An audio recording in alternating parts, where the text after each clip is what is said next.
Hello everyone, welcome back to my channel.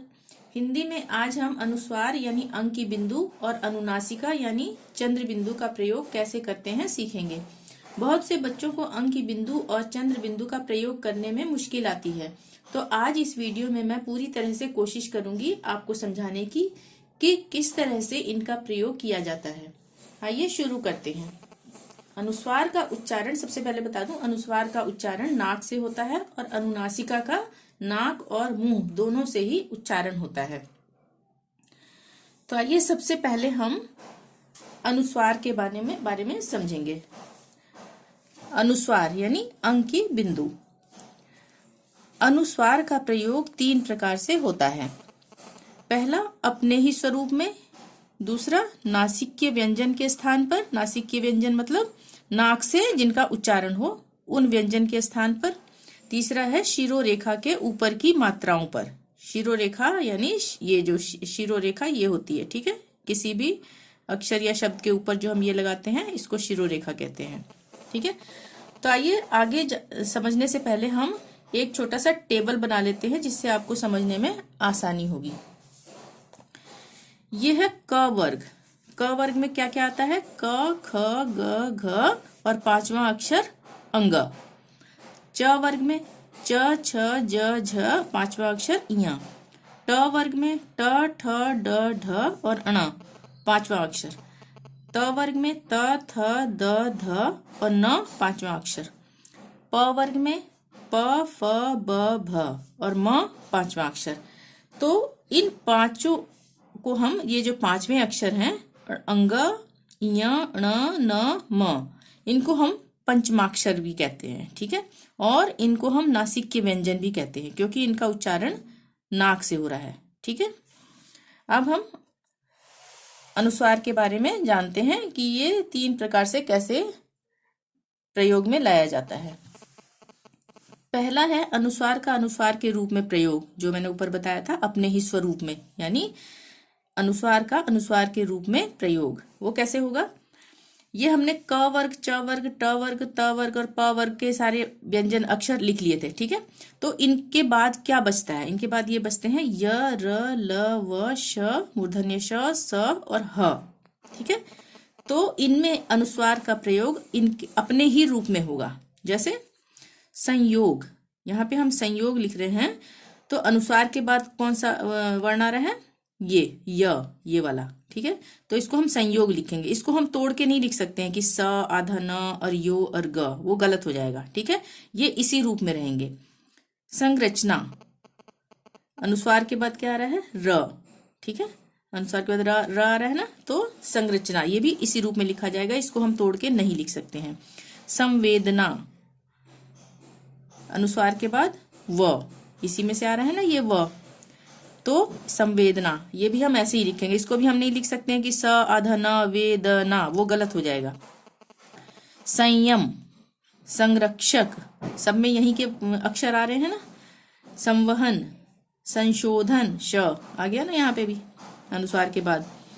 संयुक्त, संरक्षण, संशय, ठीक है। इनमें सब में अनुस्वार के बाद इन्हीं में से कोई भी एक अक्षर है, तो इनको हम ऐसे ही लिखेंगे इसी प्रकार से। बिल्कुल इसको कोई भी हम आधा न, आधा च, आधा म ऐसे लगाकर हम नहीं लिख सकते हैं, ठीक है।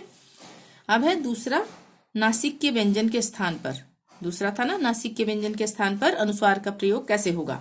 नासिक्य व्यंजन क्या है? अंग, य, न, म। आगे हम समझते हैं इसको। यहां मैंने फिर से लिख दिया है अंग, य, न, म। यह है पंचमाक्षर या नासिक्य व्यंजन भी इनको बोलते हैं, जिनका उच्चारण नाक से होता है सिर्फ। तो हम यहाँ पे समझते हैं कि जैसे ये है गंगा, अब ये अंग जो है यहाँ पे हम गंगा बोल रहे हैं तो आधा आ रहा है ना, तो आधे के लिए हम ये हलंत लगा देंगे, ठीक है। इससे ये आधा हो जाएगा, ये पूरा है, ये आधा हो गया, तो गंगा। अब अंग के बाद इसी वर्ग का क, ख, ग, घ, इनमें से ही उसके आगे जो वर्ण आएगा तब ये गंगा होएगा। और इसके लिए हम यहाँ पर इसको, गंगा को हम ऐसे लिख सकते हैं, यहाँ भी समझ सकते हैं जैसे हमने गंगा लिखा, ये गंगा, ठीक है, इस तरह से लिखते हैं ना गंगा।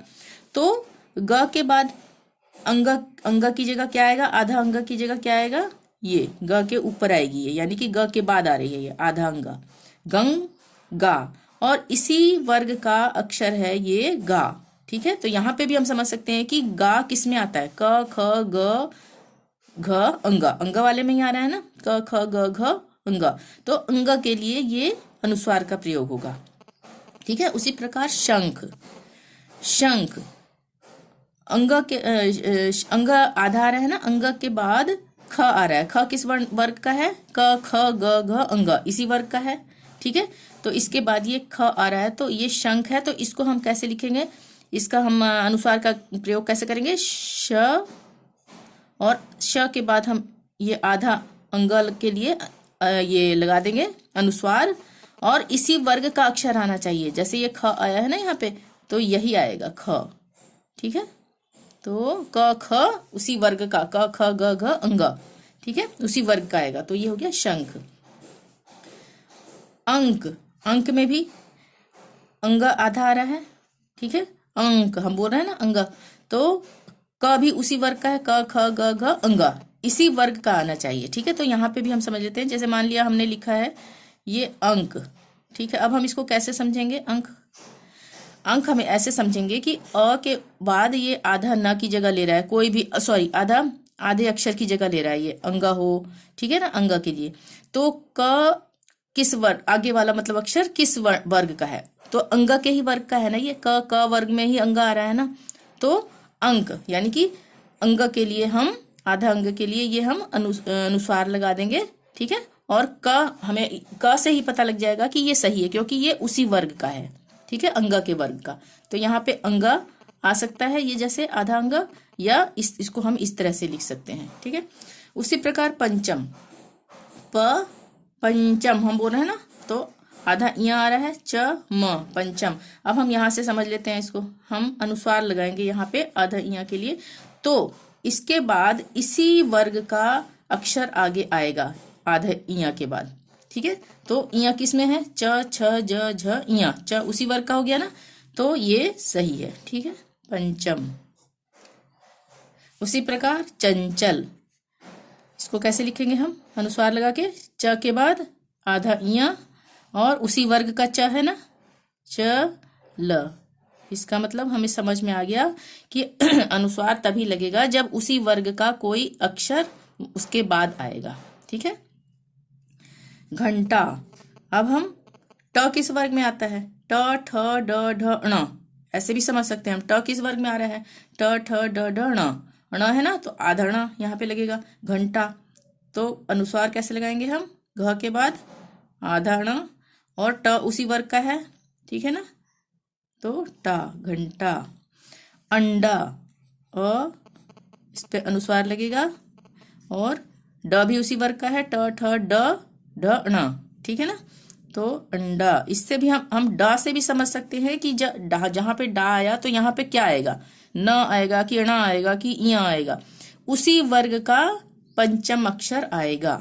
ठीक है, पंचम अक्षर ण है, अंडा, ट ठ ड ढ ण, ड आ गया ना इसी में, तो उससे पहले हम ण का ही प्रयोग करेंगे। ठीक है, अंडा। अगर हम इसको तोड़ के लिखेंगे तो ऐसे लिखेंगे।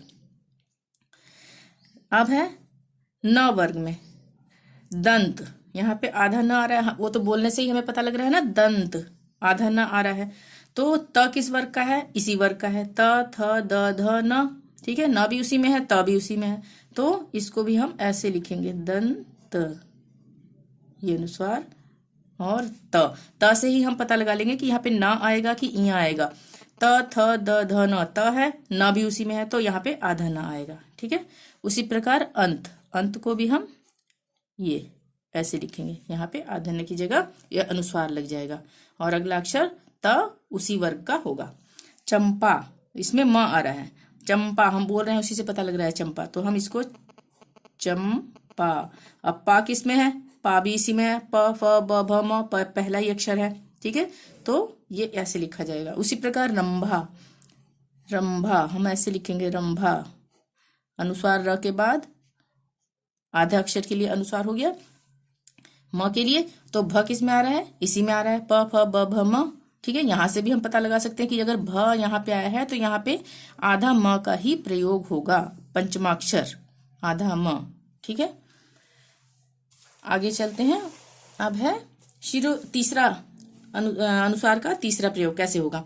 शिरो रेखा के ऊपर की मात्राओं पर सॉरी शिरो रेखा के ऊपर की मात्राओं पर चंद्र बिंदु का प्रयोग नहीं कर सकते हैं। क्यों नहीं कर सकते हैं, ये नियम है, क्योंकि यहाँ पे जगह की कमी है। अब हम ऐसे चंद्र बिंदु तो नहीं लगाएंगे ना, ये ऐसे करके तो नहीं लगाएंगे। मान लिया कि ये हमने ई की मात्रा किसी चीज पे लगाई है ची, ठीक है, तो अब यहाँ पे हम ऐसे तो नहीं लगाएंगे ना, तो ये जगह की कमी हो जाती है यहाँ पे। इसलिए ये नियम बनाया हुआ है कि यहाँ पर हमें अनुस्वार का ही प्रयोग करना होगा। ठीक है, इन वाली मात्राओं पर। जैसे म में ये मात्रा लगी ए की, तो इसमें हम चंद्र बिंदु नहीं लगाएंगे, अनुस्वार का प्रयोग करेंगे। में, मैं, ऊपर की रेखा शिरो रेखा के ऊपर की मात्रा है ना ये, मैं, नहीं। ठीक है, तो इनमें मात्राओं के बाद सिर्फ अनुस्वार लगेगा। यहाँ पे हो गया तीसरा इसका प्रयोग अनुस्वार का, कि शिरो रेखा की ऊपर की मात्राओं पर चंद्र बिंदु का प्रयोग नहीं कर सकते हैं, इसलिए अनुस्वार का प्रयोग होगा। अब ये दो चीजें और समझ लेते हैं।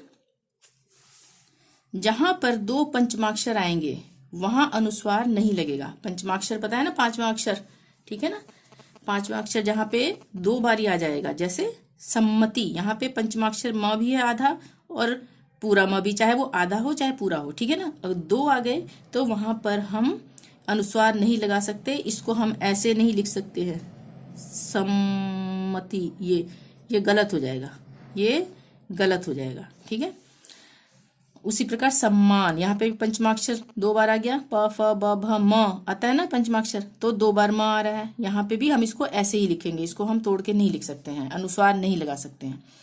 जन्म, त थ द ध न और प फ ब भ म दोनों पंचमाक्षर हैं, चाहे किसी भी वर्ग के हों, दोनों पंचमाक्षर होंगे, तो वहां पर हम इनको तोड़ के नहीं लिखेंगे, हम इनको ऐसे ही लिखेंगे। ज के ऊपर बिंदु लगा के म नहीं लिखेंगे, वो गलत हो जाएगा। ठीक है, उसका मतलब ही गलत बन जाएगा। अब यदि किसी शब्द के अंतिम अक्षर पर अनुस्वार होगा तब वहां पर उसका उच्चारण आधा म के रूप में होगा, अंतिम अक्षर पर। जैसे एवं, अब ये यहाँ अंतिम है ना, ये तो एवं इस पे लग गया, तो यहाँ पे हम इसका कैसे प्रयोग कर सकते हैं, हम ऐसे लिख सकते हैं ए व और आधा म, हलंत लग गया तो आधा बन गया ना वो, एवं। उसी प्रकार स्वयं को हम स्व य म, स्वयं, सब में हलंत लगेगा, ऐसे लिखेंगे। परम, प र म, परम, आधा म। शिवम, शि व आधा म, शिवम। ठीक है, अब आते हैं चंद्र बिंदु पर। चंद्र बिंदु यानी अनुनासिका। अनुनासिका का उच्चारण मुंह और नाक दोनों से होता है। ठीक है, इसको हम बोल के देखेंगे आगे। इसका प्रयोग शिरो रेखा के नीचे वाले स्वरों पर होता है। अभी तो हमने ऊपर वाले स्वरों को पढ़ा था ना, अब ये जो है चंद्र बिंदु, इसका प्रयोग जो होता है शिरो रेखा के नीचे वाले स्वरों पर, यानी कि ये शिरो रेखा है ना, ठीक है, इसके नीचे की जो भी मात्राएं होंगी उन पर इनका प्रयोग होता है। ये अ है, इसकी कोई मात्रा नहीं है, इस पे भी हो सकता है प्रयोग। आ नीचे है शिरो रेखा के, ऊ भी नीचे है, बड़ा ऊ भी नीचे है शिरो रेखा के, री भी नीचे है। ठीक है, तो अब हम अक्षरों को, शब्दों को पढ़कर देख लेते हैं मुंह और नाक से भी कैसे उच्चारण होगा। जैसे हम पढ़ रहे हैं चांद, मुंह भी हो रहा है का भी उच्चारण हो रहा है, नाक का भी, चांद। आंख, मूछ, पूंछ, कांच, अंगूर, कुआं। ठीक है, इन सबको पढ़ के देखना, प्रैक्टिस करके, आपके मुंह और नाक दोनों से ही इनकी आवाज आएगी। तो आशा करती हूँ आपको समझ में आ गया होगा। वीडियो से कुछ जानकारी मिली हो तो प्लीज लाइक जरूर करें, चैनल को सब्सक्राइब करना ना भूलें और अधिक से अधिक शेयर जरूर करें। थैंक यू, मिलते हैं नेक्स्ट वीडियो में। Till then bye bye.